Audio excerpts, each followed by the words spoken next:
Okay, the question we're trying to answer here is the question for the struggling student. And of course, if you feel that you're struggling a little bit in Greek, you've got lots of good company there. There are many who have gone where you are now going. And I would just encourage you to stick with it. The process of learning the language is kind of a rigorous one. It does require some effort. But the truth is, you can improve. I have no questions about that. You can become something more tomorrow than you are today, if you're willing to work at it. That's not to imply that God doesn't gift certain men different ways. I certainly wouldn't imply that. But the fact is, the more we work at something, the more proficient we become at it, the more comfortable we become with it. And use myself as an example here. When I was in second grade, I was not really what you would call an all-star student, far from it. I was going to a public school at the time, and public schools at that point split everybody up into three different levels. In the second grade, we had the A level, the B level, and the C level. And the A level was supposedly the extremely smart kids. The B level was, the middle of the roaders, and the C level was, I guess, all the not so bright ones. I'll refrain from using the word dummies. Anyway, I just wasn't really quite getting it, and I was in the C level.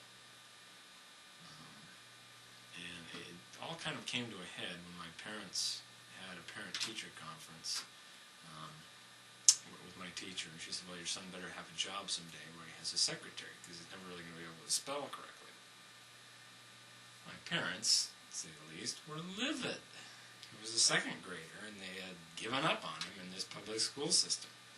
So my parents yanked me out of the public school, sent me to a Christian school. It didn't take very long in this small class with this Christian teacher who knew what she was doing and cared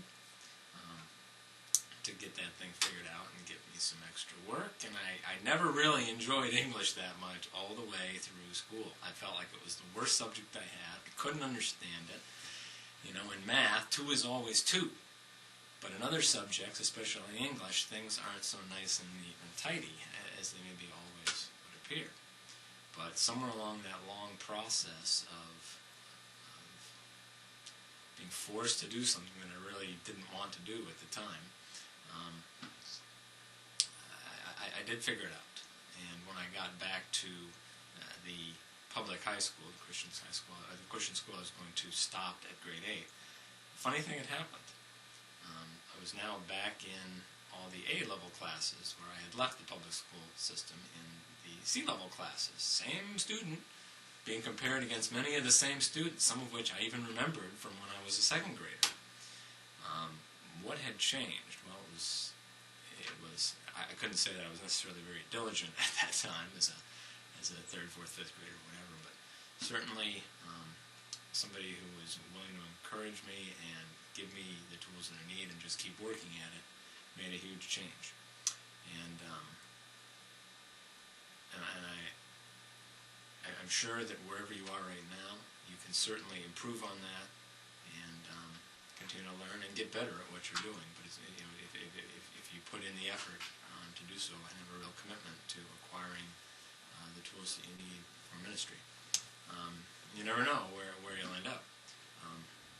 My mother has told me many times she's always surprised that I ended up in this kind of field. She'd figured I'd be in math or science or something like that, because English was always my weakest subject.